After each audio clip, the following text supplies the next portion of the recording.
কি আরম্ভ হয়েছে দেশে আপনি দেখতে পাচ্ছেন, মানুষকে পাথর দিয়ে পিটিয়ে মেরে ফেলছে। গতকালকেও একজনকে পিটিয়ে মেরে ফেলেছে লাঠি দিয়ে। আমি একটা হাদিস পড়ছিলাম না প্রথমে, কি শুনেছেন? আরবিতে বললাম, কি কিছু বুঝেছেন আপনারা? হাদিসের বাংলা বলছি এবার। বিশ্ব নবীর কাছে হযরত আবু হুরায়রা থেকে বর্ণিত, নবীজির কাছে একটা লোক, এদিকে তাকান, একজন লোক এসে বলে, ইয়া রাসূলুল্লাহি আরাআইতা ইন জা রাজুলুন ইউরিদু আখযা মালি, হে আল্লাহর রাসূল, যদি কেউ আমার সম্পদ ছিনিয়ে নিতে আসে, চাঁদাবাজি করতে আসে, আমি কি করব? আমি মনে হয় এই হাদিস এখন বানালাম নাকি, ১৫০০ বছর আগের, মুসলিম শরীফের ২৫৭ নম্বর হাদিস। বাড়িতে যে আরবি বাংলা যে কোনো ভাষায় মিলিয়ে নেন। নবীজি বললেন, ফালা তুতিহি মালাকা, তুমি তোমার সম্পদ এই চাঁদাবাজকে দেবে না। কে বলছেন বলেন তো? বিশ্ব নবী। নবীজিকে আগে বললাম না কোনো কথা তিনি মন মতো বলতেন না, আল্লাহ যা বলতে বলছেন উনি তাই বলতেন। বিশ্ব নবী বললেন, না, তুমি তোমার মাল ওই চাঁদাবাজকে যে ছিনিয়ে নিতে আসে, জোর করে নিতে আসে, তাকে দেবে না। লোকটা এবার আশ্চর্যবোধক কথা বলছেন, ক্বালা আরাআইতা ইন ক্বাতালানি, হে নবী, এই সম্পদ যদি আমি তাকে দিতে না চাই তাহলে সে কিন্তু আমার সাথে মারামারি করবে, আমাকে মেরে ফেলতে পারে।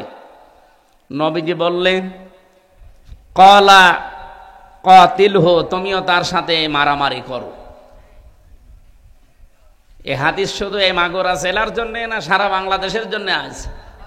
আমি আশা করছি এটা রেকর্ড হচ্ছে, সারা বাংলাদেশ হাদিস মেনে চলবে ইনশাআল্লাহ। ক্বালা কাতিলহু, নবীজি বললেন তুমিও তার সাথে মারামারি করবে। লোকটা বলে, ক্বালা আরাআইতা ইন কাতালানি, এখানে আশ্চর্যবোধক চিহ্ন আছে, যদি বিশ্বাস না হয় মাহফিলের পরে এসে এখানে দেখে যাবেন, একটা দাগ দিয়ে নিচে একটা ফোঁটা দেওয়া আছে, এটা কি বলে?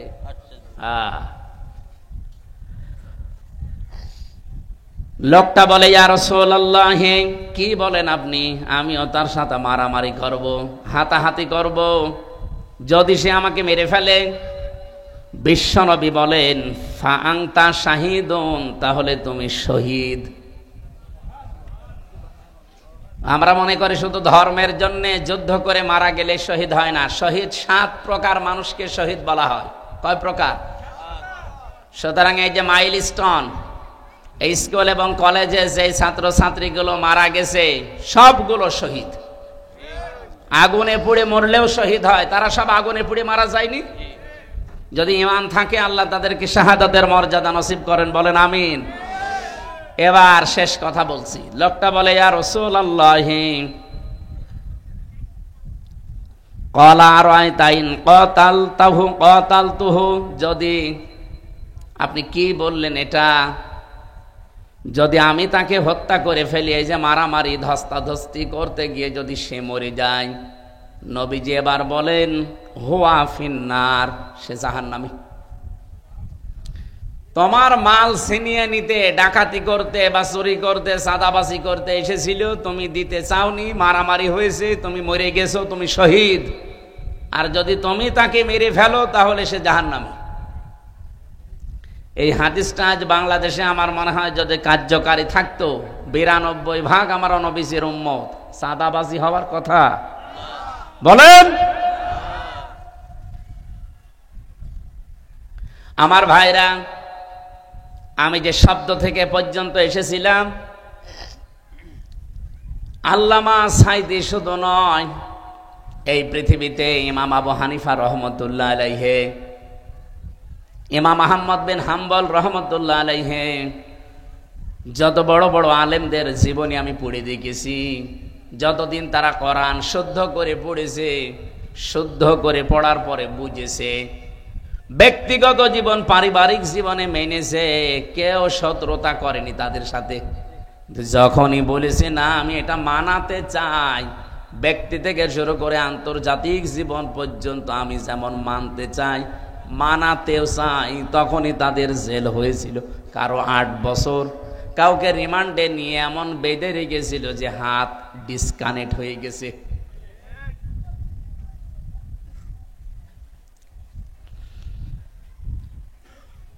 জীবনী পড়তে গিয়ে দেখেছি হযরতে আবু হানিফা রহমতুল্লাহ আলাইহি 8 বছর শুধু জেলখানায় কাটাননি, তাকে বিষ দিয়ে শেষ পর্যন্ত মেরে ফেলেছে।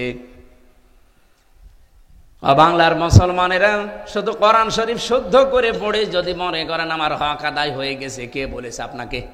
আপনি কি আমার সাথে বেশি বোঝেন? আমি নিজে ব্যাখ্যা করেছি, পড়েছি, বুঝেছি, এরপরে বলছি। করে পড়লেই হক আদায় হয় না, এটা বুঝতে হয়। শুধু বুঝলেই হয় না, মানতে হয়। শুধু মানলেই হয় না, মানাতে হয়। এই 4টা শর্ত মেনে যারা কোরআন পড়ে আর কোরআনকে যারা বিজয়ী করার জন্য চেষ্টা করে, ব্যক্তিগত জীবন থেকে একেবারে আন্তর্জাতিক জীবন পর্যন্ত কোরআন থাকবে বিজয়ী। কি থাকবে? বলেন বলেন। এই 54 বছরে কোরআন বিজয়ী আছে? নেই। ফাস্তাসাহারাহু এ শব্দের অর্থ আমি বিজয়ী করলাম কেন? কারণ এর পরে যে 2টা শব্দ আছে দেখেন, ফাহাল্লা হালালাহু, এর আছে ফাহাল্লা হালালাহু ওয়া হারামা হারামাহু। কোরআন যদি বিজয়ী থাকে তাহলে হালালকে হালাল জেনে মানা সহজ, আর হারামকে হারাম জেনে মানা সহজ। আপনি হালালকে হালাল জেনে মেনে নিতে পারবেন, আর হারামকে হারাম জেনে ছেড়ে দিতে পারবেন। কোরআন বিজয়ী না থাকলে হালালকে হালাল জানার পরও আপনি মানতে পারেন না, হারামকে হারাম জানার পরও আপনি ছেড়ে দিতে পারেন না।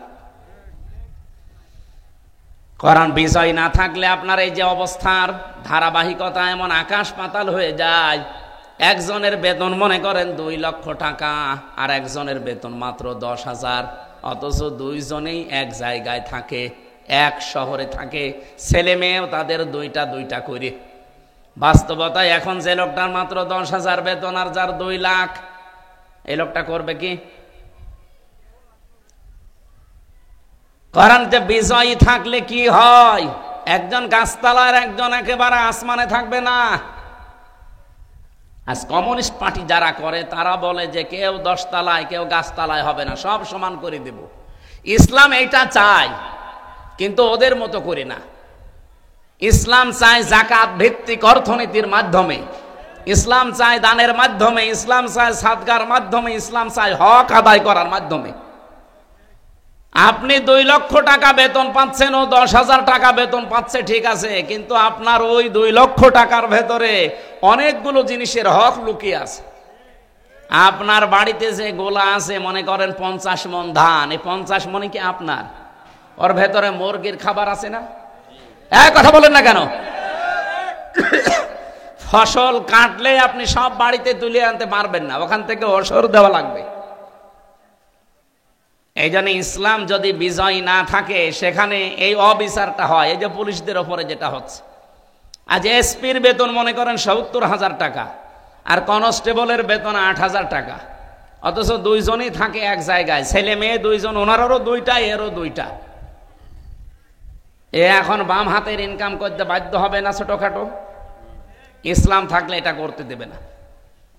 আপনি 70 না 80 আনা 1 লাখ টাকা বেতন পান, কিন্তু এর অবিচার যেন এর সাথে না হয়, এই যেন বাম হাতের ইনকাম না করে, সেরকম একটা ব্যবস্থা এই লোকটাকেও করে দেবে আগে। আপনি একেবারে প্রতি মাসে 70-80 হাজার বেতন পাবেন আর নিয়ে বাড়ি চলে যাবেন, জীবনও না। ওর ভেতরে অনেকগুলো হক বের করা লাগবে, শেষে ও যা আপনিও তাই। এইটা ইসলাম তৈরি করে দেখিয়েছিল খলিফাতুল মুসলিমিন হযরত ওমর। আমরা এতদিন শুনলাম যে মদিনার সনদে নাকি দেশ চলবে, চলেছে মদিনার সনদে, কিন্তু মোদির সনদে চলেছে। আমরা আগামীতে মোদির সনদ না, এদেশে যদি চলে মদিনার সনদ চলবে ইনশাআল্লাহ। তাহলে কোরআনকে বিজয়ী না থাকলে হালালকে হালাল মানা যায়। আপনি জানেন যে এটা হালাল, কিন্তু মানতে পারবেন না। আপনি জানেন এটা হারাম, জানার পরেও ছাড়তে পারবেন না। এই কারণে এই কথাগুলো বলা হয় স্টেজে এসে, যে ভাই কোরআনকে বিজয় করেন, প্রত্যেকেই প্রত্যেকের হক ঠিক মতো পেয়ে যাবেন। তখন আর আপনাকে বাম হাতের ইনকাম করা লাগবে না, নিজে পাপ কামাই করা লাগবে না। আর আপনি পাপ কামাই করছেন আপনার নিজের জন্য, মনে করেন আপনার সন্তান, আপনার ছেলে মেয়ে আরামে থাকবে, তাদের জন্য আমি অপরাধ করছি। কে বলেছে আপনাকে? আপনি একটু গোপনে যে জিজ্ঞাসা করেন তো আপনার ম্যাডামকে যে তোমার ভালো শাড়ি দেওয়ার জন্যই কিন্তু আমি বানামার্তের ইনকাম করি, তুমি কি আমার এই পাপের ভাগটা নিবা? বলবে কিসের কি, বিয়ে করেছো কি দিবা কি না দিবা ওটা তোমার ব্যাপার।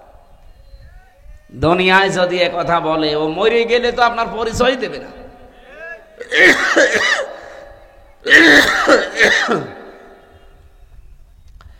এই জন্য সাবধান বাণীগুলো আল্লাহ যেহেতু আগে থেকে উচ্চারণ করে দিয়েছে, এই প্রশ্নপত্র আগে থেকেই ফাঁস করা আছে, এরপরেও যদি কেউ ফেল করে, আমার মনে হয় ওর মতো গভেট আর এর মতো অগা ছাত্র দুনিয়ায় আর নেই।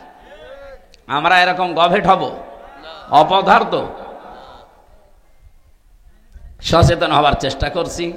কোরআনে কারিমকে সত্যি যদি আমরা এই 4টা শর্ত মেনে পড়ে বিজয়ী করার চেষ্টায় থাকি, আর যদি আল্লাহ দয়া করে দেশে কোরআনকে বিজয়ী একবার করে দেয়, আপনি দেখবেন হালালকে হালাল জানার পরে মানতে পারবেন, হারামকে হারাম জানার পরে ছেড়ে দিতে পারবেন।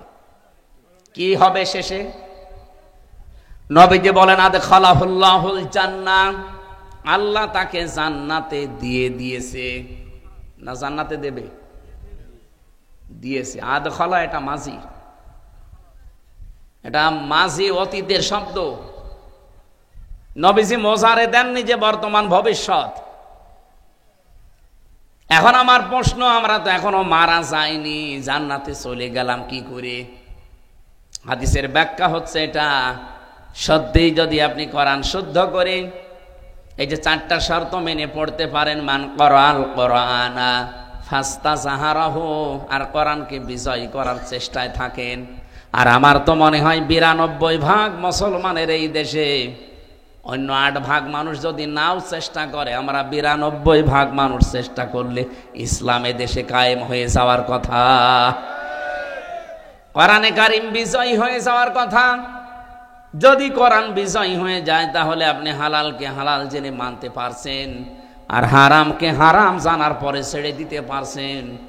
নবীজি বলেন এরকম একটা ব্যক্তি, পরিবার, সমাজ আর রাষ্ট্র যদি গঠন হয়ে যায়, মানুষ যেন বিশ্বাস করে যে আমি জান্নাতে আছি।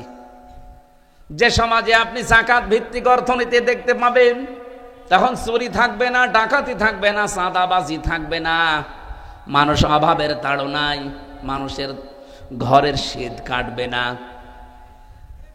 আমাদের মতো রক্ত মাংসে গড়া মানুষ ছিল হযরতে খলিফাতুল মুসলিমিন, 5ম খলিফা বলা হয় ইসলামের, ওমর ইবনে আব্দুল আজিজ রহমতুল্লাহ আলাইহি। ওনার জামানায় একটা লোক বস্তার ভেতরে জাকাতের পয়সা নিয়ে ঘুরতেছিলেন এলাকায়। জাকাত কে নেবে, জাকাত কে নেবে? 7টা দিন একাধারে ঘুরেছেন, একটা লোক পাননি যে বলবে যে জাকাত আমার দরকার। কেন, ওই দেশে কি গরিব মানুষ ছিল না? 7 দিন একাধারে ঘুরতেছে, বিশাল এরিয়া। সৌদি আরব কিন্তু বাংলাদেশের মতো এতটুকু দেশ না, এই দেশের 14টা দেশ জোড়া দিলে যত বড় হবে বাংলাদেশ, সৌদি আরব একাই অত বড়। আমি পুরাটা ঘুরেছি, এত বড় বিশাল দেশ, 7 দিন ঘুরতেছে, একটা লোক পাইনি। ক্লান্ত শ্রান্ত হয়ে গাছের নিচে বসে একটু বিশ্রাম নিচ্ছে, খেজুর গাছের নিচে। দেখে একটা লোক, চিন্তা করছে এই লোকটা তো খেজুর গাছের নিচে পরিশ্রান্ত হয়ে পড়ে আছে, মনে হয় গরিব মানুষ হবে। কাছে যেয়ে বলছে, ভাই আমার এই বস্তার ভেতরে কিছু টাকা নিয়ে ঘুরতেছি, জাকাত দেব, মানুষ পাই না, আপনি আমার এই টাকাগুলো নেন, আপনারে দেখে মনে হচ্ছে গরিব মানুষ। লোকটা মাথার নিচে যে বাস্তা ছিল ওইটা তুলে এসে বলছে, আপনার কি মনে হয় যে বাস্তার ভেতরে ছিঁড়া কাঁটা আছে? আপনি ঘুরতেছেন কয়দিন আমি জানি না, আমি আর 7 দিন একাধারে ঘুরতেছি, আমার এই বাস্তার ভেতরে জাকাতের টাকা নিয়ে একটা লোক এত বড় এরিয়ায় পেলাম না যে এসে বলবে যে জাকাত আমার লাগবে। কি দিয়ে হয়েছিল এটা বলেন তো? কোরআন দিয়ে। বলেন বলেন, আমি কি গল্প বলছি আপনার সামনে? এই দৃশ্য আমরা দেখতে চাই না, শুধু শুনে শেষ করলে হবে, এটা দেখা লাগবে না সামনে। ফাত্তাবিউস সিয়াদাল আ'নাক, নবীজি বলেন, তোমাদের ওই জামানায়, যে জামানায় তোমরা বাস করবে, ওই জামানায় যারা ইসলামকে পূর্ণাঙ্গভাবে মানার জন্য সর্বোচ্চভাবে চেষ্টা করবে, যাদের দ্বারা তোমরা দেখবে যে এরা ইসলামকে সত্যি জায়গা মতো নিয়ে যেতে পারবে, তোমার দায়িত্ব হচ্ছে তাদেরকে সমর্থন করা। এই হাদিসটা আমার মনে হয় এখন বলার পরে সবাই বুঝেছেন, আমি কিন্তু বানাইনি। ফাত্তাবিউস সিয়াদাল, শেষের শব্দগুলো আমার মনে নেই, এটা মুসলিম শরীফের হাদিস। বিশ্বনবী বলেন, এই পৃথিবীতে যখন দেখবে যে যাদের দ্বারা ইসলামকে রাষ্ট্রে প্রতিষ্ঠিত করা সম্ভব, আমার উম্মতের দায়িত্ব হচ্ছে তাদেরকে সমর্থন করা। বাংলাদেশে এখন ৭৩টার উপরে দল কাজ করছে, ধর্মীয় এবং জেনারেল মিলে। আপনি বুকে হাত দিয়ে বলেন তো, এই দেশে এখন ইসলামকে ব্যক্তিগত জীবন থেকে আন্তর্জাতিক জীবন পর্যন্ত প্রত্যেকটা দিক আর বিভাগে চালাতে পারে সঠিকভাবে এই দেশে যেই দল, ওই দলকে সমর্থন করা আপনার এখন দায়িত্ব। যারা পারে আপনি করবেন তাদের। এখন যদি বলেন নাম বলেন, আপনাকে নাম বলা লাগবে কেন? আপনি কি এখনো দুধ খাচ্ছেন?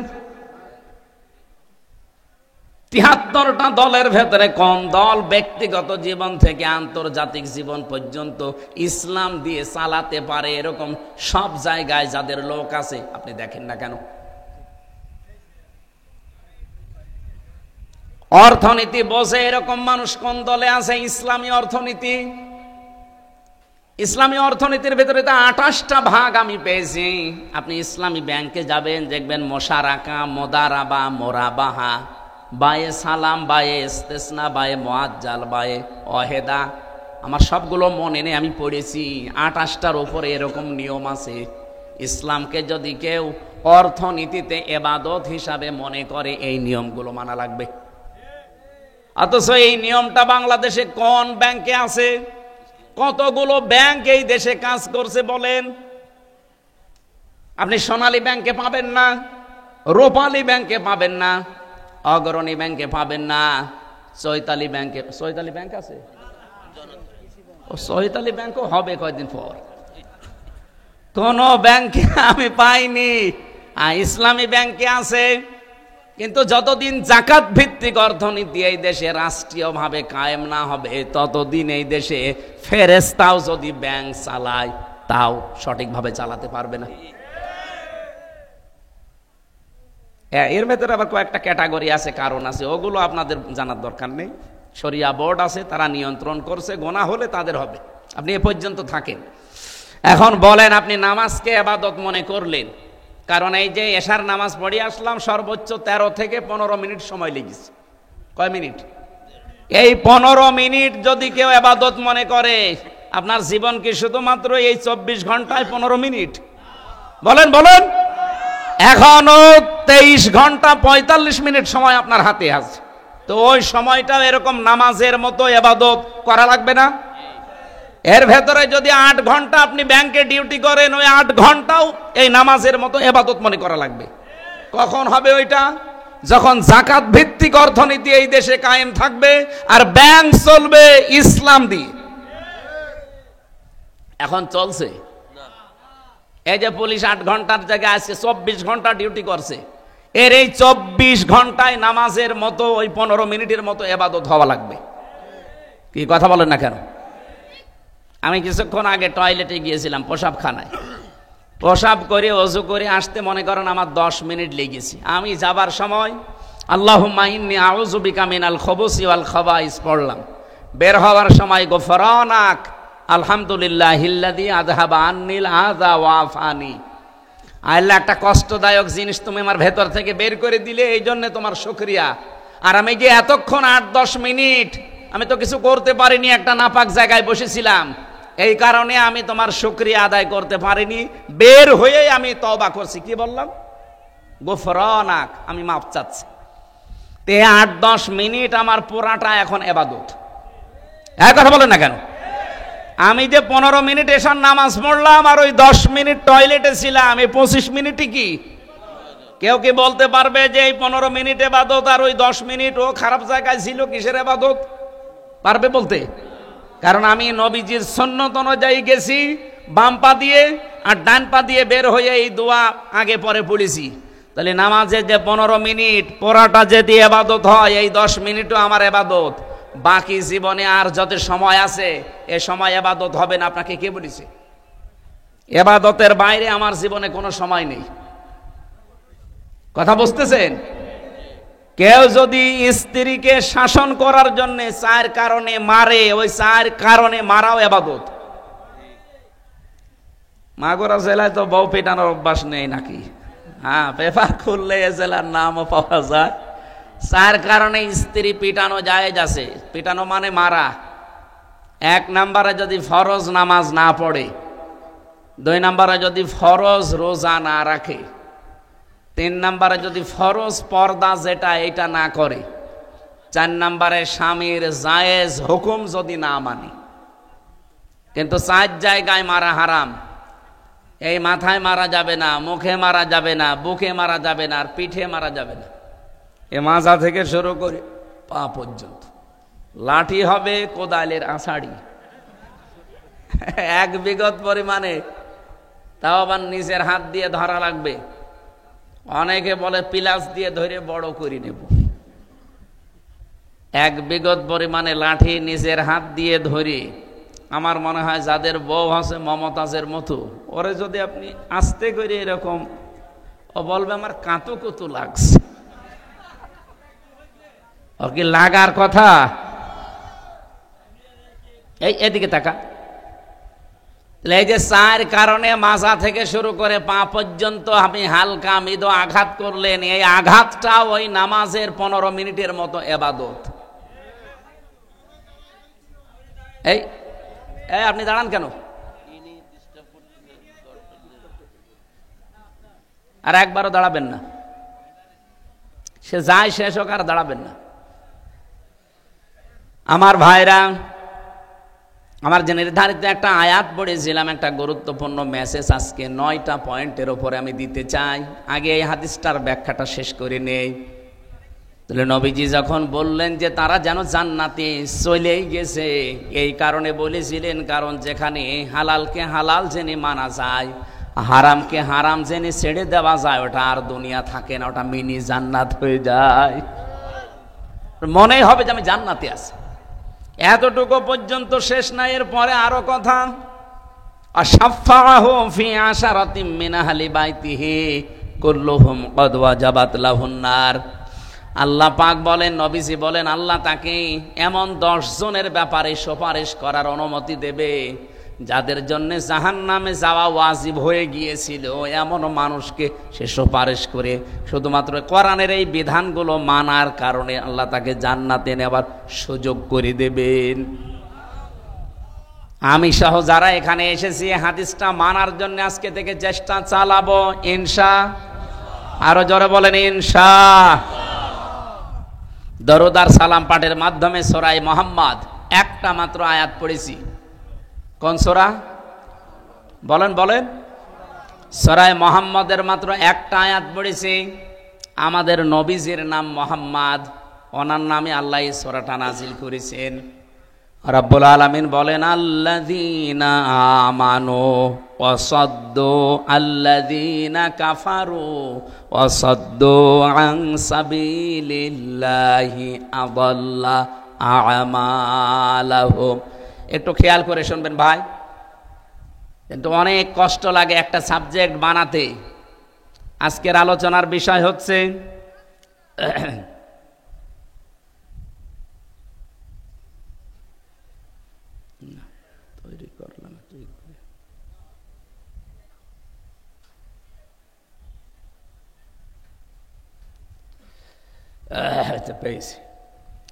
ইসলাম বিরোধী সমাজে, ইসলাম বিরোধী সমাজে কি কি কাজ হয় সেই কাজগুলো আমরা দেখব। আমাদের তো আর ইসলাম বিরোধী সমাজ আমরা মনে করি না, কিন্তু হচ্ছে এরকম কিছু কাজ।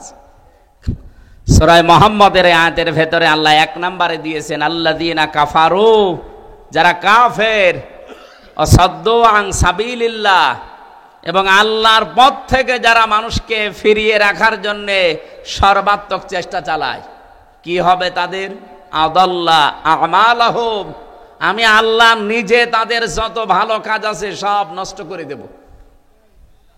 আমলের বহু বচন আমাল, আমল মানে কাজ, আমাল মানে কাজ সমূহ, হোম মানে তাদের, আদল্লা ইউদিল্লু বাবে ইফাল, এটা যদি দল্লা শব্দ হতো, দল্লা ইয়াদিল্লু, তাহলে বাংলা অর্থ দাঁড়াতো আপনি নিজেই নিজের কাজ নষ্ট করে ফেলেছেন, নিজেই নিজের আমল আপনি ব্যর্থ করে দিয়েছেন। কিন্তু আদল্লা বাবে ইফাল থেকে আসার কারণে বাংলা অর্থ দাঁড়াচ্ছে আল্লাহ নিজে দায়িত্ব নিয়ে আপনার যত ভালো কাজ ছিল সবগুলো নষ্ট করে অলরেডি দিয়েছে। বলেন নাউজুবিল্লাহ। বলেন তো আমাদের ভালো কাজ মন্দ কাজের সওয়াব বা দুনিয়াতে আখেরাতে যে শাস্তি দেওয়ার একচ্ছত্র মালিককে? ওয়াল্লাযীনা কাযযাবু বিআয়াতিনা ওয়া লিকাইল আখিরাতি ফাহাবিতাত আমালুহুম হাল ইয়াজজাউনা ইল্লা মা কানু ইয়ামালুন।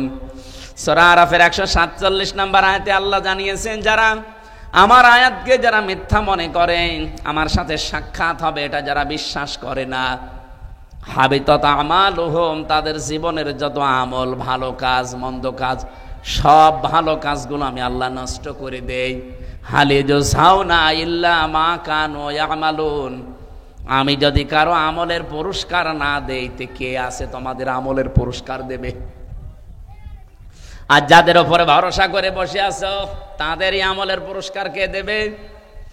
ও মাগুরাবাসী, এবার আমি একটা একটা করে পয়েন্টগুলো বলছি।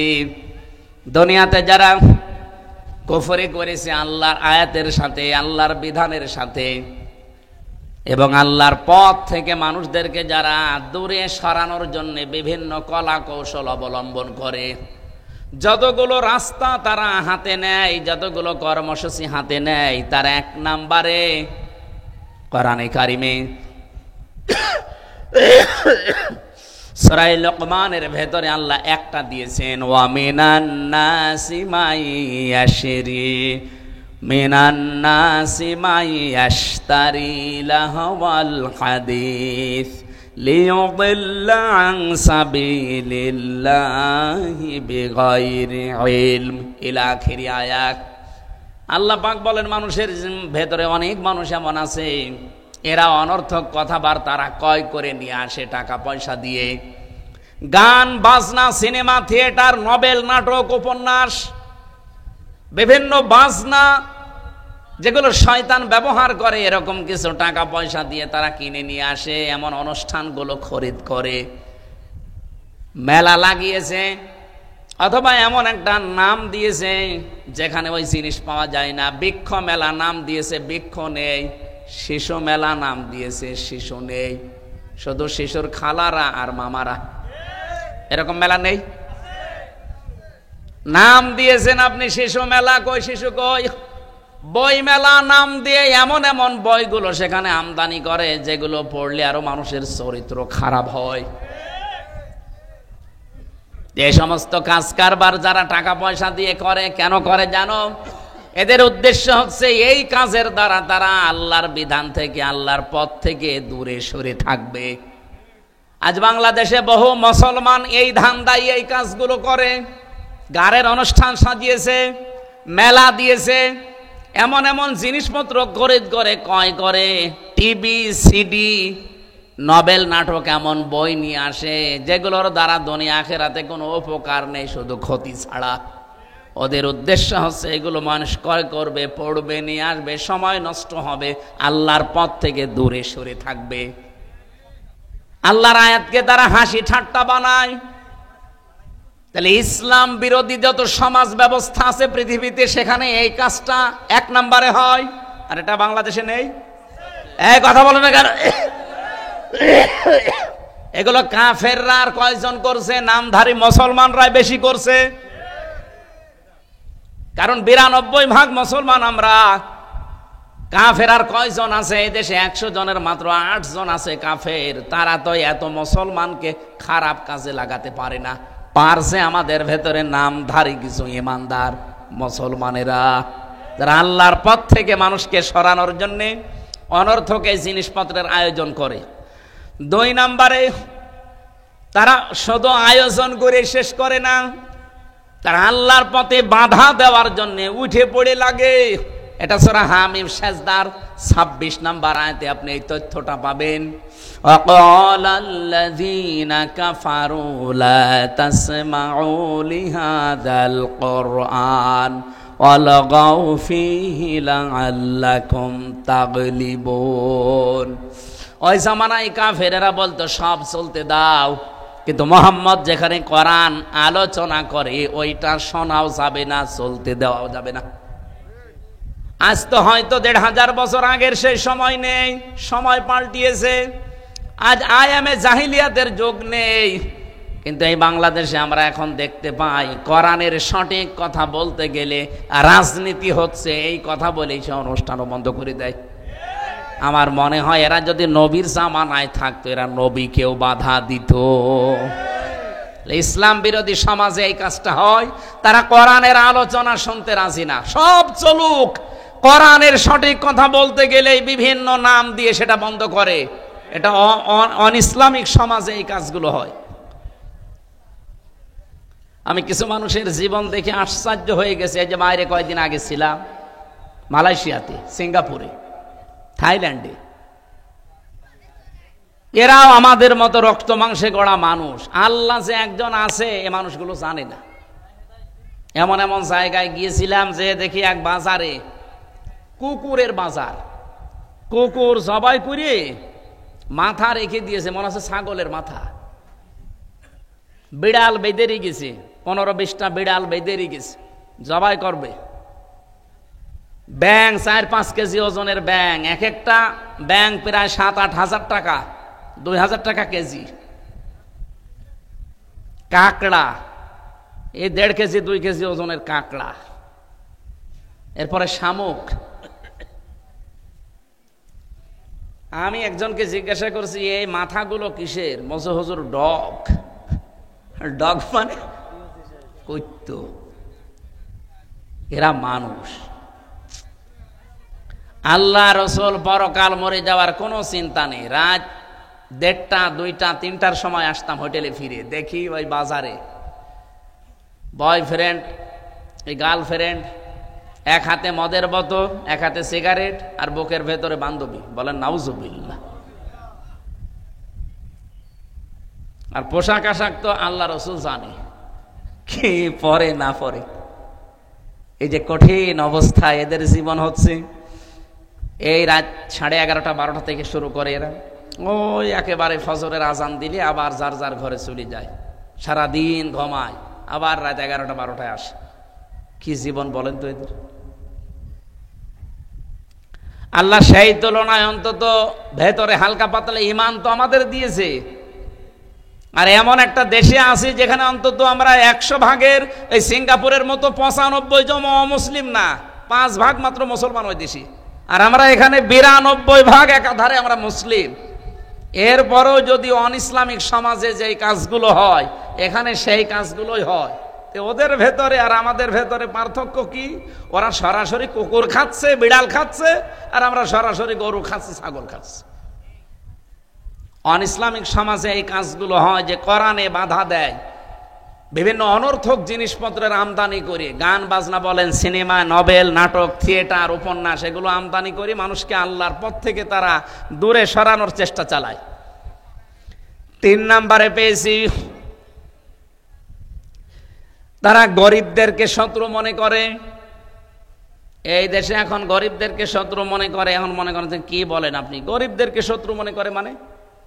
হ্যাঁ, জাহান্নামে যেই মানুষগুলো মুসলমান দাবি করার পরেও যাবে তাদের 4টা কারণ পেয়েছি আমি। তার ভেতরে 1 নাম্বার কারণ হচ্ছে তারা অলাম না কোন তিআমুল মিসকিন। ওরা মুসলমান দাবি করতো কিন্তু নামাজ পড়তো না। এই আয়াত দ্বারা যেটা আমি ফতোয়া বের করতে পেরেছি, মুসলমান দাবি করেও যদি কেউ নামাজ না পড়ে বাংলাদেশে সে যে দল করুক ও জাহান্নামে যাবে। বলেন তো এই কথা কি ফেরেশতারা জাহান্নামের যে দারোয়ান আছে মালিক, ওই ফেরেশতা জাহান্নামের মানুষদেরকে জিজ্ঞাসা করবে মা সালাকাকুম ফি সাকর, এই সাকার নামক যে জাহান্নামের স্তর, এই জায়গায় কেন আসলে? এক নম্বরে যত মানুষ আছে জাহান্নামে, প্রথম নম্বরে জবাব ক্বালু, সবাই বলবে লাম নাকু মিনাল মুসাল্লিন, নামাজ পড়তাম না। আমার প্রশ্ন, কোন হিন্দু কি বলবে আমি নামাজ পড়তাম না? বলেন বলেন, কারণ ওদের ধর্মে নামাজ আছে। কোন খ্রিস্টান কি বলবে আমি নামাজ পড়তাম না? ধর্মে নামাজ আছে। কোন বৌদ্ধ বলবে আমি নামাজ পড়তাম না? ওদের ধর্মে নামাজ আছে। তাহলে এই কথা বলতে পারে কে? মুসলমান। বলেন বলেন, একেবারে স্পষ্ট ফতোয়া না? আল্লাহর ফতোয়া, সূরা মুদ্দাসসিরের 44 নম্বর আয়াত। যে মুসলমান দাবি করার পরেও নামাজ পড়ে না, সে যে কোনো ওসিলা দিয়েই হোক, আপনি বিশ্বাস করতে পারেন সে জাহান্নামে চলে গেছে। 2 নম্বরে ওয়ালাম নাকু নুতি'ইমুল মিসকিন, আমি এতিম মিসকিনদেরকে সহ্য করতে পারতাম না, তাদের খাবার দিতাম না। আজ এতিম মিসকিনদের খাবার দেওয়া দূরের কথা, এতিম মিসকিন অসহায় মানুষের খাবার আরো মেরে খাওয়া হয়। সেদিন একটা জরিপ পেয়েছিলাম, বাংলাদেশে যত টাকা বাজেট আসে এই অসহায় মানুষদের জন্য, যে কাবি খা, এরপরে রাস্তার জন্য যে বাজেট হয়, এটা যদি সঠিকভাবে ব্যয় হইতো, একটা রাস্তা 100 বছর টিকে যাওয়ার কথা 120 বছর টিকে যেত। 100 টাকা বাজেট হয় একটা রাস্তায়, মাত্র 3 টাকা খরচ হয়, আর 97 টাকা ওই সে মন্ত্রণালয় থেকে এই আল্লাহর ওলি পর্যন্ত আসতে সব সিন্নি হয়ে যায়। তো এই রাস্তাটাই খরচ হবে 100 টাকা, 100 বছর যাওয়ার কথা। যদি 3 টাকা খরচ হয় তো কয় বছর যাবে? এই জন্যই তো যায় না, ডেলিভারি রোড হয়ে যায়। আর যত দোষ দেয় যে না হয় না বাজেট, কে বলেছে বাজেট আসে না? আমি লেখাপড়া করিনি, আমি দেখিনি, আমি নিজে শুনেছি, দেখেছি। আমার দাদা চেয়ারম্যান ছিল, আমারে বলতো মাঝে মাঝে, মারা গেছে লোকটা, যে হামজা যত টাকা বাজেট হয় রাস্তার জন্য, যদি উপরওয়ালারা খেয়ে না ফেলতো, বাংলাদেশে 1 ইঞ্চি রাস্তা কাঁচা থাকার কথা না, এত টাকা আসে রাস্তার জন্য। কিন্তু হয় না। এই জন্যই তো আমিরে জামাত ডাক্তার শফিকুর রহমান এই যে জাতীয় সমাবেশ সেদিন 19শে জুলাই এমনি ঘোষণা দিয়েছে যে আমরা যদি সত্যি এদেশে যেতে পারি, বাংলাদেশ জামাত ইসলামী থেকে কোনো এমপি মন্ত্রী সরকারের কোনো গাড়ি নেবে না, ট্যাক্স ফ্রি গাড়ির ব্যবহার করবে না। নিজের গাড়ি যদি সাইকেল থাকে সাইকেলে যাবে, এমনকি সরকারের যে প্লট ফ্ল্যাট এগুলোও নেবে না, দরকার হয় নিজে ভাড়া থাকবে, যে কয় টাকা পাবে সরকার থেকে ওই টাকা দিয়ে। এমনকি যত টাকা বাজেট আসবে একটা টাকা চুরি করি না, সব জনগণের সামনে ওপেন বলবে এই কয় হাজার টাকা এসেছিল, এই কয় হাজার টাকা খরচ হয়েছে। বাংলাদেশ 5 বছর না 3 বছরে দাঁড়িয়ে যাবে। মালয়েশিয়া গেলে আসতে মনে বলে না আমার, ওটা 2004 সাল থেকে দাঁড়িয়ে গেছে। শুধু পাথর, পাহাড় আর পাম গাছ, তাছাড়া কিচ্ছু পাইনি আমি। বাংলাদেশের চাইতে প্রায় 5 ডবল বড়, এত বড় বিশাল দেশ, খালি পাম গাছ, হাজার হাজার লক্ষ লক্ষ বিঘা খালি পাম গাছ, আর পাথর আছে আর পাহাড় আছে, পুরা শহরই পাহাড়ের উপরে। ক্যামেরন হাইল্যান্ডে উঠেছিলাম, গ্যান্তিং হাইল্যান্ডে উঠেছিলাম। এ মাটি থেকে কয়েক কিলোমিটার উপরে, নিচের দিকে তাকালে মনে হয় মানুষ পিপিলিকার মতো। এইরকম একটা দেশ যদি মাত্র 21 বছরে দাঁড়িয়ে যায়, 2004 সাল থেকে 25 সাল, কয় বছর? 21 বছরে যদি আজ বিশ্বের মানচিত্রে সিঙ্গাপুর দাঁড়িয়ে যায়, তারা থাইল্যান্ড, ওরা নারীর ব্যবসা করে খায়, তারা দাঁড়িয়ে যাচ্ছে। আর আমরা আজ 54 বছরে দাঁড়াতে পারি না। এই কারণে 100 টাকা বাজেট, 3 টাকা খরচ, 97 টাকা খেয়ে ফেলিস, তো হবে কি করি? আগামী থেকে 1 টাকাও খাওয়া খাওয়ি আর চলবে না, যা বাজেট হবে সবগুলো ব্যয় করা লাগবে। এই জন্য ইসলামিক সমাজে এই কাজটা বেশি হয়। ওরা এতিম গরিব মানুষদেরকে সহ্য করতে পারে না। এটা জাহান্নামী মানুষের গুণাগুণ। অলাম না কোন তিমুল মিসকিন, এতিম অসহায় মানুষদেরকে খাবার দিতাম না। আরো আছে যেগুলো, কুন্না নাখুদু মাল খায়দিন, আমরা শুধু সমালোচনা করতাম, এক জায়গায় বসলেই একে অন্যের পেছনের কথাগুলো বলে বেড়াতাম। এটা বাংলাদেশের সবচাইতে বেশি এখন হচ্ছে, আর এটা মেয়েদের ভেতরে আরো বেশি আছে। এই যে একের কথা অন্যের কাছে লাগান, আপনি যার ভেতরে যেই দোষ নেই ওই দোষের কথা বানিয়ে বানিয়ে বলেন, আপনি জাহান্নামে অলরেডি চলে গেছেন। এই দোষ যাদের ভেতরে আমরা আছি এখনই আমরা থেমে যাব। যার ভেতরে যেই দোষ আছে ওটা যদি বাইরে কেউ বলে তার অনুপস্থিতিতে এটা গীবত হয়। আর যে দোষ নেই কেউ যদি বানিয়ে বানিয়ে তার উপরে এই দোষটা চাপিয়ে দেয় তাহলে সেটা গীবত না, এটা তহমত, এটা আরো বড় গুনাহ। এটা রাজনৈতিক জীবনে মানুষ বেশি করছে। এই কথা বলে না কেন? আমার নামে একটা জিনিস ছড়িয়েছে, আমি নাকি কোরআন শরীফের 53 জায়গায় ভুল ধরেছি। আমার কি পাগলা কোথায় কামড় দিয়েছে? হ্যাঁ, আমি বলেছিলাম টনি বেলাওয়ারের শালিকা লরেন বুথ, সেই মহিলা বলছে যে আমি কোরআন পড়তে গিয়ে, আমি একজন খ্রিস্টান, আমি কোরআন পড়তে গিয়ে মুসলমানরা বলে যে আমার কোরআনে কোনো ভুল নেই, অথচ আমি 53 জায়গায় ভুল পেয়েছি। এ কথা কি আমার না লরেন বুথের? ওই লরেন বুথ কেটে দিয়ে আমি বলেছি, এই কথা চালিয়েছে।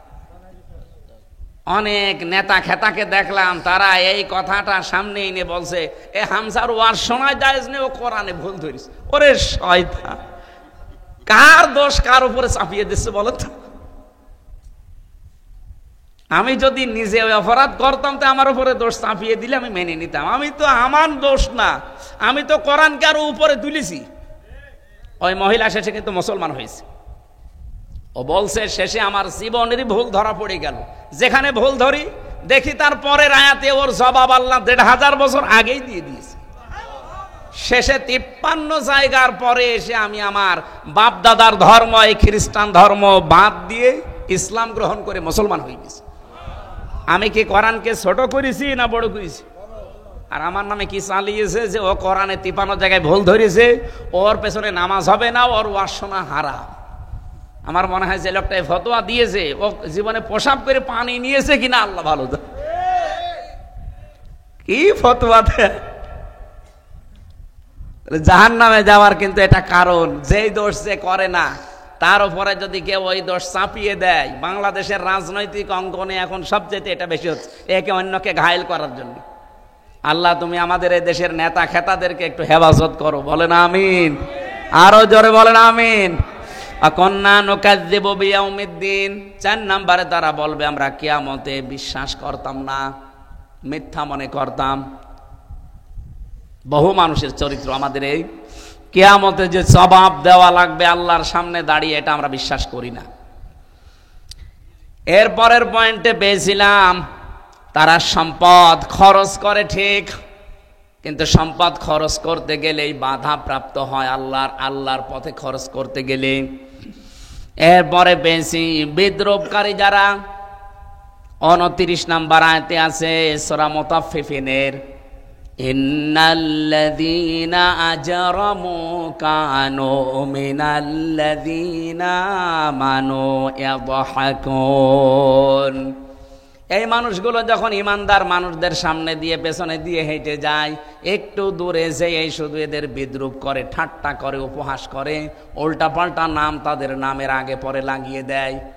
আমার নামে যদি এখন চালাই যে এ রাজাকার ছিল বা চেতনায় রাজাকার ছিল, হাসি পায় না বলেন? আমার বাবার আজকে আমি আসার সময় জিজ্ঞাসা করছিলাম, আব্বা আপনার বয়স? উনি আমার যে হিসাব দিল ওনার বয়স এখন 60 বছর। আমার এখন 33, আমার বাবার 60। তাহলে আমার সাথে বাবা বড় কত? 27 বছর। 27 বছর না? উনি 25 বছরে বিয়ে করেছে, 2 বছর পরে আমি। সেই হিসাবে বললাম, হিসাব করে 60 বছর, 54 বছর আগে দেশে যুদ্ধ হয়েছে, ওই সময় ওনার বয়স 6 বছর। 6 বছরে মানুষ রাজাকার হয়? আর তার ছেলে আমি কিসের রাজাকার? এখন যদি আপনি সেই ধোয়া, সেই 54 বছরের আগের ধোয়া এখনো তোলেন, আপনি কি দেশকে এগিয়ে নিতে চাচ্ছেন না পিছিয়ে নিতে চাচ্ছেন? এই ভণ্ডামিগুলো বাদ দেন। এদেশের মানুষ এখন ওইটা আর খায় না। কারণ এখন যারা আমরা রাজনীতিতে আছি অধিকাংশ গুলোই আমরা এখন এই 54 বছরের পরে সব। এই কথা বলেন না কেন? আমরা 47ও দেখি নাই, আমরা এই দেশে 54 দেখি নাই, এমনকি এই দেশে আমরা 71ও দেখি নাই। আমি দেখেছি সর্বোচ্চ 24। সুতরাং কথা বললে এই দেশে 24 নিয়ে কথা বলা লাগবে। আমরা বিস্তারিত নিচের দিকে আর গেলাম না। এরপরে ইসলাম বিরোধী সমাজে পেয়েছি বাতিলের প্রতি তারা ঈমান আনে, ওয়াল্লাযীনা আমানু বিল বাতিলি ওয়া কাফারু বিল্লাহ উলাইকা হুমুল খাসিরুন।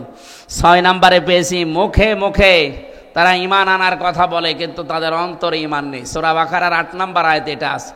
মানুষের গোলামি থেকে মুক্ত হওয়ার চেষ্টা তারা করে কিন্তু সেই সমাজে পারা যায় না। এটা সূরা বালাদের ভেতরে আছে 11 থেকে শেষ পর্যন্ত। আমি শুধু পয়েন্টগুলো বললাম, একটু বাড়িতে মিলিয়ে দেখবেন যে ইসলাম বিরোধী সমাজে যে কাজগুলো হয় বাংলাদেশে তার সব কয়টা হচ্ছে। এই পয়েন্টগুলো সব আমি কি বানিয়েছি? বলেন। 1500 বছর আগে আল্লাহ এখানে দিয়েছে, সেখান থেকে আমি শুধু নোট করে আপনাদের শোনালাম। ফাক্কু রাকাবা আও ইতআমুন ফি ইয়াউমিন যী মাসগাবা, এখানে প্রায় যতগুলো আয়াত আছে আল্লাহ রাব্বুল আলামিন ইসলাম বিরোধী সমাজে যে কাজগুলো হয়। আমাদের এই দেশ পৃথিবীর দ্বিতীয় বৃহত্তম একটা মুসলিম দেশ। এত মুসলমান পৃথিবীর কোন দেশে, আর একটা দেশে আছে শুধু ইন্দোনেশিয়ায়, তাছাড়া কোনো দেশে পৃথিবীতে নেই। এরপরে আমরা, আর সেই দেশে অন ইসলামিক যত কাজ, থাইল্যান্ডে যা হয় সব যদি এই দেশে হয়, সিঙ্গাপুরে যা হয় সব যদি এই দেশে হয়, তো থাইল্যান্ড আর বাংলাদেশের পার্থক্য কি? আমরা আগামীতে এই দেশকে থাইল্যান্ড বানাবো না মালয়েশিয়া? বলেন বলেন। ইনশাল্লাহ এই দেশ মালয়েশিয়াকে ছাড়িয়ে যাবে। শুধুমাত্র কোরআনে কারিমকে 5 বছর লাগবে না, 3 বছরের জন্য ছেড়ে দেবেন। এই আহ্বান শুধু আপনাদের কয়েকজনকে না, বাংলাদেশের 18 কোটি মানুষের সামনে আমি এই মিডিয়ার মাধ্যমে রাখলাম। ওয়াসাদ্দু আন সাবিলিল্লাহি আযাল্লা আমালাহুম। সাদাকতা ইয়া রাব্বানা। عن أبي هريرة رضي الله تعالى عنه قال قال رسول الله صلى الله عليه وسلم فقال يا رسول الله أرأيت إن جاء رجل يريد أخذ مالي فلا تعطه مالك قال أرأيت إن قاتلني قال قتلت قال أرأيت إن قتلني قال فأنت شهيد قال أرأيت إن قتلته قال هو في النار رواه مسلم وقال تعالى في شان رسولي وما زادهم إلا إيمانا وتسليما اللهم صل على محمد وآله وصحبه وبارك وسلم আলহামদুলিল্লাহ। এই এখানে দাঁড়িয়ে আছেন কেন? ওদেরকে বসে পড়ে না, আর তো কাউকে লাগবে না। ভাই সবাইকে বসিয়ে দেন তো, যে যেখানে আছে বসিয়ে দেন, জায়গা পেলে বসিয়ে দেন। আর এখানে এভাবে বসে মানুষ, এভাবে 1 ঘন্টা বসে থাকা যাবে? ভালো জায়গায় বসো, ওখানে ভালো করে বসো ভাই। সুবহানাকা লা ইলমা লানা ইল্লা মা আল্লামতানা ইন্নাকা আনতাল আলিমুল হাকীম।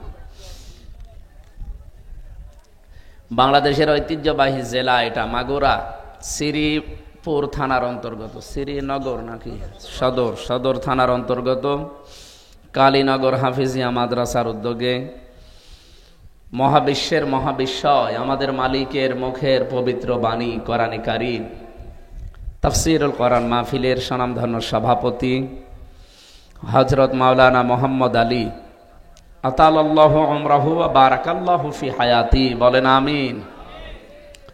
মাহফিলে এতক্ষণ যারা কথা বললেন, মাওলানা হোসাইন মাহফুজ চুয়াডাঙ্গা, মাওলানা নাইমুল ইসলাম ফরিদপুর, মুফতি আবু সাঈদ নোমানী, মাওলানা আকবর হোসাইন, মাওলানা আবু হুরায়রা সহ সম্মানিত ওলামা ইকরাম, আমার সাথে আজকে নারায়ণগঞ্জ থেকে একজন এসেছিলেন আমার বাড়ি কুষ্টিয়াতে, ওনার সাথে করে নিয়ে এসেছি। উনি প্রবাসে থাকেন সৌদি আরবে, চলে যাবেন আবার। আল্লাহ রাব্বুল আলামিন তার গোলামকেও যেন ইসলামের জন্য কবুল করে। মঞ্চে বসা ওলামা ইকরাম, সামনে বসা মুসলমান ভাইরা, পর্দার আড়ালের সম্মানিতা মা এবং বোনেরা, প্রশাসনের ভাইরা, বিশেষ করে সেই 12টা থেকে বসে আছে ওনারা। আসলে আপনারা মিস্টেক করে ফেলেছেন প্রচারে, এটা দেওয়ার দরকার ছিল বাদ মাগরিব, দিয়ে দিয়েছে বাদ জোহর। ওনারা সেই আশায় এসে বসে আছে। প্রায় 10-12 জন প্রশাসনের ভাইরা যারা আজকে কষ্ট করেছে, তাদের পুরা এই কষ্ট যেন এবাদত হিসাবে কবুল হয়। আমি আগস্টের 5 তারিখের পর থেকে, এর আগে তো কথা বলতে পারতাম না। কথা বলো কেন?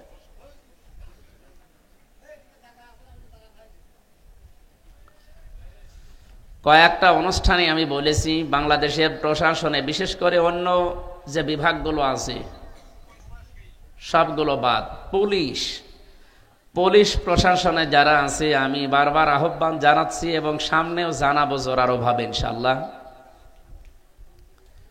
যে এদের 8 ঘন্টা ডিউটির পরে যেই কয় ঘন্টা তারা ডিউটি করবে, ওভার টাইম হিসাবে তাদের এই টাকা দেওয়া লাগবে। আমার মনে হয় পৃথিবীতে একটাই চাকরি আছে যার ওভার টাইমের বেতন নেই। আছে? নেই। এইটা একটা অবিচার না? বৈষম্য দূর করার জন্য এতগুলো মানুষ জীবন দিল, এখনো এদের এই বৈষম্যটা দূর হয়নি। এটা দূর করা দরকার।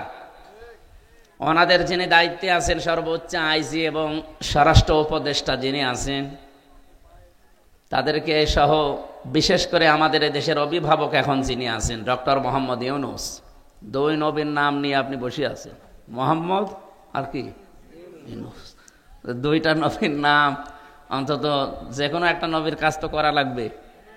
আর 2 নবী ছিলেন বৈষম্যের বিরুদ্ধে। আপনি ইউনূস নবীর জীবনী পড়ে দেখেন, বিশেষ করে মুহাম্মাদুর রাসূলুল্লাহ, তারপর জীবনী ব্যয় হয়েছে মানুষের কল্যাণে। এর ভেতরে মিথ্যা আছে? সুতরাং আমরা চাই এবং দাবি জানাচ্ছি জোরালো ভাবে। আমার দোলা ভাই প্রশাসনে আছি এই জন্য বলছি তা না, আমি নিজে তাদের পাশে থেকে তাদের কষ্ট দেখেছি। কিছু মানুষের কর্মকাণ্ডের কারণে এই পোশাকটাকে আজ এদেশের মানুষ অনেকে ঘৃণা করে না। কিছু মানুষের কারণে সবাই কালার করলে তো একটা অবিচার হয়ে যাবে। যারা অপরাধ করেছে তাদের শাস্তি হোক, এটা আমরাও চাই। কিন্তু যারা নিষ্ঠার সাথে দায়িত্ব পালন করবে, পৃথিবীতে কোনো কাজ যেহেতু 8 ঘন্টার উপরে গেলেই তারে আমি দেখেছি ওভার টাইমের হিসাব করে বেতন দেওয়া লাগে। বাংলাদেশ সহ বিশ্বের যতগুলো দেশে আল্লাহ ছোট বয়সে আমারে নিয়ে গেল, অল্প বয়সে, আমি তো দেখেছি 8 ঘন্টার উপরে। কাউকে যদি 10 ঘন্টা ডিউটি করা লাগে, 10 ঘন্টার পরে যা করবেন তার হিসাব করে টাকা দেওয়া লাগবে। আমরা চাই এটা যদি তাদের দেওয়া হয়, তাদের দুর্নীতির সংখ্যাও কমবে। আমি খুলনা রেঞ্জের ডিআইজি সাহেব সেদিন এসেছিল কুষ্টিয়াতে, ওনাকে বলেছিলাম যে এইটা করলে হয়। তো উনি উত্তর দিল যে এটা করলেও কিছু পুলিশ আছে তারা চরিত্র ভালো হবে না। হবে না তো সে পরে, আগে আপনি এটা করিয়ে দেন না কেন? 2 নম্বরে তাদের যে বিভাগটা আছে, পুলিশের যে বিভাগ, আমরা চাই এরা আলাদা থাকবে, সেপারেট থাকবে। এদের বাংলাদেশে কোনো নেতা নেত্রী, নেতা খেতার কথা মতো চলা লাগবে না, এরা চলবে ওদের আইজির কথা মতো। ওদের বিভাগটা আলাদা করে দিলে এই দেশটা দুর্নীতি মুক্ত করতে কোনো বিভাগ লাগবে না, শুধু পুলিশই যথেষ্ট। কারণ পোশাকটার সম্মান এখনো অনেকেই করে, আর এটা সম্মানের এই পোশাক।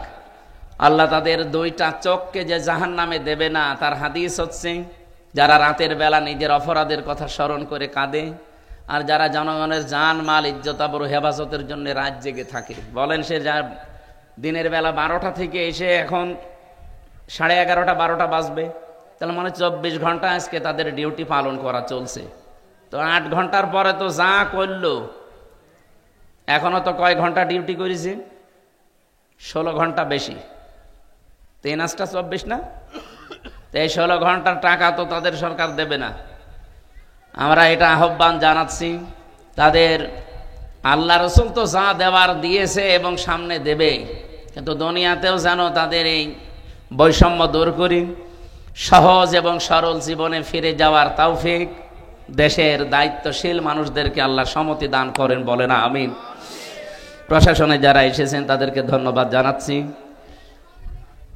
দল মত নির্বিশেষে আজকের এই অনুষ্ঠান, এটা কি শুধু যারা বাংলাদেশে জামাত ইসলামী করে তাদের, যারা চরমনার পীরের মুরিদ হয়েছে তাদের, বলেন? সবার জন্য যেহেতু আজকের অনুষ্ঠান সাজিয়েছেন, পরিবেশের কারণে হয়তো মানুষের সংখ্যা কম, মানুষ কম বেশি এটা ম্যাটার করে না, কারণ জান্নাতে যারা যাবে তাদের সংখ্যা কমই হবে। জান্নাতের সংখ্যা আল্লাহ বেশি বানিয়েছে না জাহান্নামের? বলেন বলেন। আমরা জানি জান্নাত 8টা, জাহান্নাম না একটাই, কিন্তু স্তর আল্লাহ বানিয়েছেন। যে যেই কাজ করবে তার অপরাধ বা তার নেক কাজ হিসাবে আল্লাহ তাকে ওই স্তরে রাখবে। জান্নাতের স্তর আমি কোরআন শরীফে প্রায় 100টার উপরে পেয়েছি। এমন কিছু কিছু স্তরের নাম আছে আমরা অনেকে জানি না। জাহান্নামেরও স্তর এরকম আছে, অন্তত 70টার উপরে আমি পেয়েছি। তো সেই হিসাবে জান্নাতের সংখ্যা অনেক বেশি, তার স্তরের সংখ্যা। জাহান্নামের সংখ্যা একটু কম। কিন্তু জান্নাতে মানুষ বেশি যাবে না জাহান্নামে মানুষ বেশি যাবে? সংখ্যা কম, মানুষ বেশি যাবে, তার মানে গাদাগাদি করে থাকা লাগবে। আর জান্নাত বেশি, মানুষ কম। এক একজন মানুষকে আল্লাহ যদি জান্নাত দান করে, যারা একেবারে নিম্ন জান্নাত দেবে, এই দুনিয়ার মতো 10 দুনিয়ার সমান। সেই হিসাবে বলছি, আমরা যারা এসেছি এখানে মানুষ কম বেশি এটা আমরা লক্ষণীয় বিষয় না, আমরা জান্নাতি মানুষ। নবীজি যেহেতু জানিয়েছেন যেখানে কোরআন হাদিসের কথা হয় ওই জায়গাটা জান্নাতের বাগান হয়ে যায়, তাহলে নবীর এই কথা 100% মিথ্যা না সত্য? সেই হিসাবে এটা মনে হয় খেলার মাঠ নাকি ঈদগাহ মাঠ, মাদ্রাসার মাঠ, যে মাটি হোক, কিছু সময়ের জন্য এটা এখন জান্নাতের বাগান। আর জান্নাতের বাগানে কোনো জাহান্নামী মানুষ আসতে পারে না। এই ছেলে, কিছু লাগবে না, কিচ্ছু লাগবে না।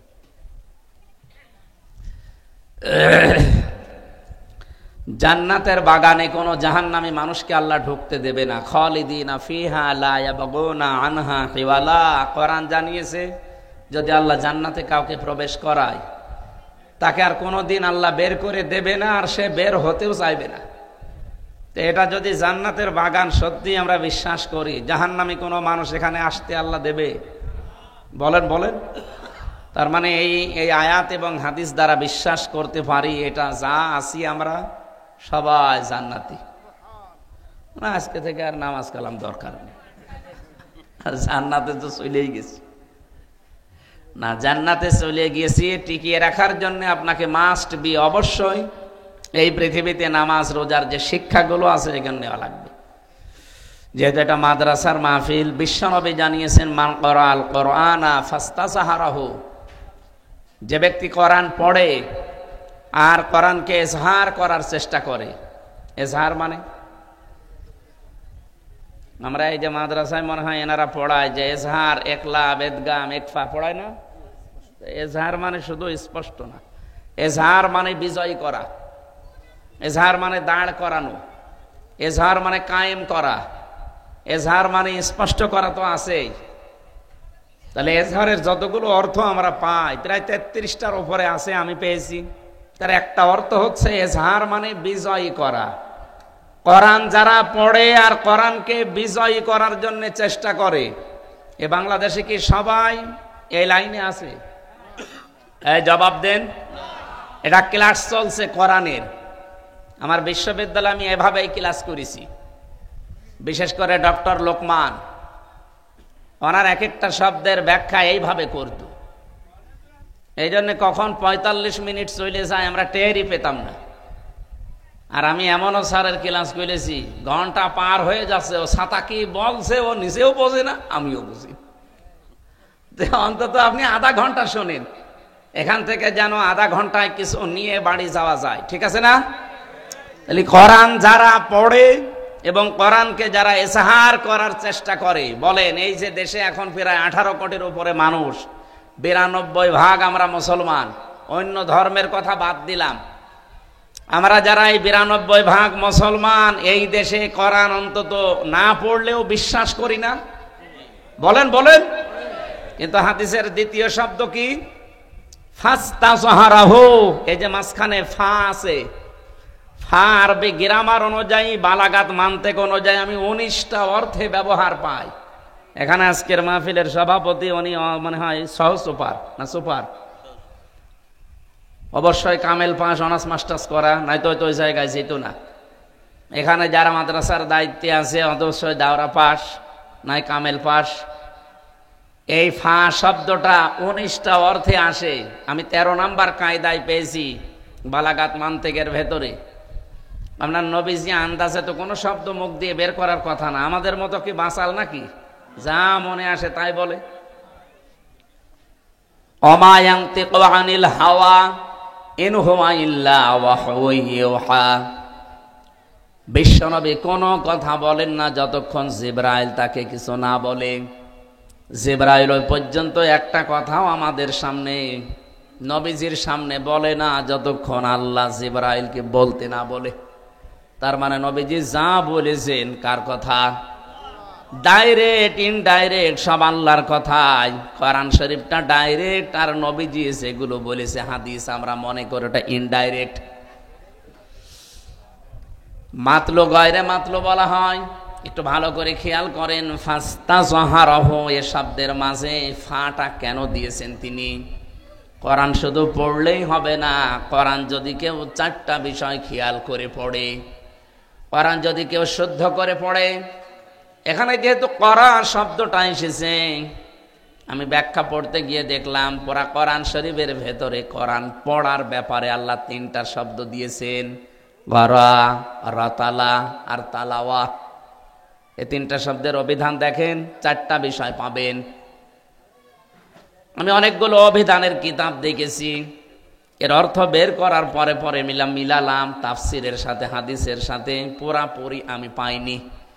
ডক্টর জাকির নায়েক, ওনার 13 খণ্ড লেকচার আছে, এগুলো বাংলায় ডাবিং করা ছিল।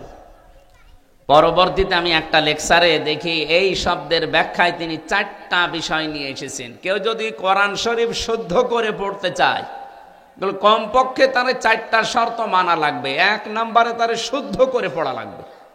কি করে? 2 নম্বরে ওটা বুঝতে হবে। 3 নম্বরে ওটা জীবনে সে যেন মানে। 4 নম্বরে ওটা মানলেই হবে না, মানুষ যেন মানতে পারে সেই ব্যবস্থা করে দেওয়া লাগবে। তাহলে কয়টা বলেন বলেন? আমি সবাইকে বলছি, যারা দাঁড়িয়ে আছেন, বসে আছেন, শুয়ে আছেন, বলেন তো, কোরআন শরীফ আমরা যারা পড়ি, হয়তো শুদ্ধ করে আমরা পড়ি অনেকে, এ হকটা আদায় হয়েছে। এখানে বাম পাশে যে 2 জন বসে আছে, এদিকে তাকান, এনারা 2 জন শুদ্ধ করে কোরআন শরীফ পড়ে আমরা বিশ্বাস করি। 2 নম্বরে ওনারা বোঝে কোরআন শরীফ। কি কথা বুঝতেছেন? 2 জনে আলেম। 3 নম্বরে ওনারা যতটুকু পড়েছে ব্যক্তিগত জীবন, সর্বোচ্চ পারিবারিক জীবন এ পর্যন্ত মানতে পারে। সামাজিক জীবন, অর্থনৈতিক জীবন, রাজনৈতিক জীবন, আন্তর্জাতিক জীবনে মানা ওনাদের না, ওনাদের বাবাদের দ্বারাও সম্ভব এখন। বলেন বলেন? তাহলে শর্ত পেলাম কয়টা? না, এভাবে তো ক্লাস করা যায় না। আপনাকে কে বলেছে? আমি বলেছি আপনাকে বাতাস দিতে? নেই জান, কিন্তু নেই জান। এত কষ্ট করে আয়োজন করেছেন, একটা জিনিস বোঝেন না, শুধু সে ক্লাস করছিল লোকমান স্যার, যেটা 1 ঘন্টা 45 মিনিট ক্লাস করার পরে যেটা বলতে না পারবে, ওরা সে হাই বেঞ্চের উপরে কান ধরে দাঁড় করিয়ে রাখার দরকার। এইরকম করলে এ ক্লাস ঠিক মতো করতো। এই যে এখানে আবার গল্প করছে যে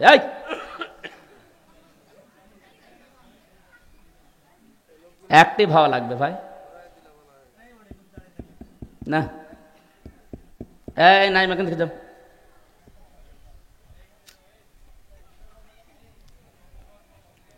বারো বাপের 13 ছেলে তো, এক একজন এক এক রকম। এ ছাতা ক্লাস করা মানে খুব কঠিন। এ স্যাররা ক্লাস নেয় সব এক মাপের ছাত্র। ক্লাস 9-এ 10-এ অবশ্যই ক্লাস নেয়, তো সেখানে সব এক মাপের। কিন্তু আমরা যে ক্লাস করি, যে কি ঝামেলা আছে স্যার। একটারে দেওয়া হয়তো 80 নাম্বার, আর একটারে 2 নাম্বার। সে এক ছাত্র এসে ব্যাগ, বই, খাতা যা আছে সব এসে বলছে হেড স্যারের কাছে, স্যার হয় ছুটি দেন, নাই আমি গেলাম। এই তুই যেই পজিশনে দাঁড়িয়ে আছিস, ছুটি দেন নাই গেলাম, ব্যাগ তোর কাঁধে, তোর ছুটি দিলেও তুই চলে যাবি, না দিলেও চলে যাবি, তো এদিকে আয়। তোর রোল নাম্বার কত? বলছে স্যার 82।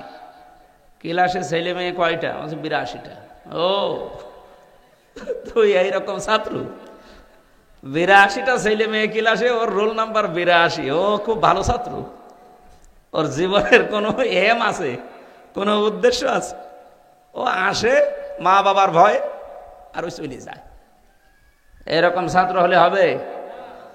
তো অ্যাক্টিভ হয়ে শোনেন তো, ওনাদের যে 2টা শর্ত পর্যন্ত শেষ, 3 নাম্বারটা মানতে পারছে? কত দূর মানতে পারে? ব্যক্তিগত জীবনে, পারিবারিক জীবনে। কিন্তু এরপরে যতগুলো জীবন এখনো আছে, এখনো প্রায় 7টা জীবন আছে। সামাজিক জীবন আছে, রাজনৈতিক জীবন আছে, অর্থনৈতিক জীবন আছে, সাংস্কৃতিক জীবন আছে, ধর্মীয় জীবন আছে, আন্তর্জাতিক জীবন আছে, রাষ্ট্রীয় জীবন আছে। এই জীবনগুলোতে ওনাদের মানা সম্ভব? কেন সম্ভব না? এই হাদিসের পরে আরো 2টা শব্দ আছে, এইদিকে তাকান। তাহলে শর্ত আমরা বললাম 4টা, 2টা পর্যন্ত মেনে 3 নাম্বারে ওনারা ফেল। 4 নাম্বারটা তো আরো কঠিন। 4 নাম্বার কি? শুধু নিজে মানলেই হবে না, মানুষ যেন মানতে পারে সেই ব্যবস্থা করে দেওয়া লাগবে। দল মতের ঊর্ধ্বে উঠে বলেন আল্লামা দেলাওয়ার হোসাইন সাইদি রহমতুল্লাহ আলাইহি, এই লোকটা যতদিন কোরআন শরীফ মাদ্রাসায় শুদ্ধ করে পড়তো, কেউ ওনাকে শত্রুতা মনে করত? যতদিন উনি নিজে কোরআন বুঝেছে, কেউ শত্রু মনে করত? যতদিন উনি নিজে ব্যক্তিগত জীবনে, পারিবারিক জীবনে মেনে চলেছে, সন্তানাদি ছেলেদেরকে নিয়ে, মেয়ে তো নেই, ছেলেদেরকে নিয়ে মানত, কেউ ওনাকে শত্রু মনে করত? যেই বলেছে 4 নাম্বারটা যে আমি নিজে মানব না, আমি এটা মানাতে চাই, ব্যক্তিগত জীবন থেকে আন্তর্জাতিক জীবন পর্যন্ত যত দায়িত্ব আমার উপরে আসবে আমি কোরআন মানাতে চাই, তখনই তার নামে বিভিন্ন রকমের ডিগ্রি লেগে গেছে।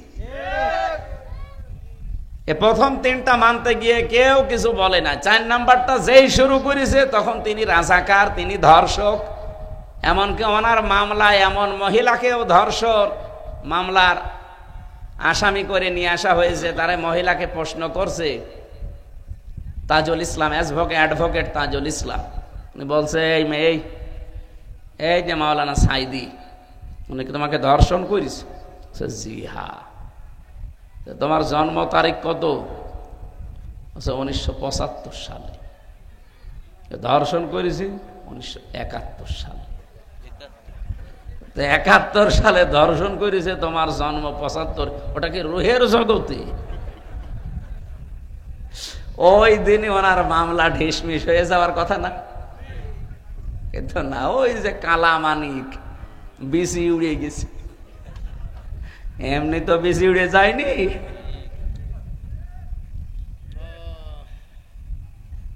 লোকটা আমার মনে হয় যদি বেঁচে থাকতো, আর আজকে যদি মাগুরায় আসতো, এই কয়জন মানুষ হইতো না? মাগুরা না বাংলাদেশের কোন একটা ময়দান আছে যেখানে জায়গা দেওয়ার মতো? জালেমরা এমন একটা কাজ করে দিল। আর আমার একদিন দেখা হয়েছিল জেলখানা, আমিও তো 3 বছর ছিলাম, উনি ছিল 13 বছর।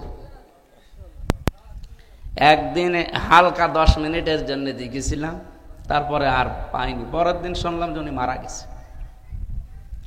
মারা গেছে না, ওনাকে মেরে ফেলা হয়েছে।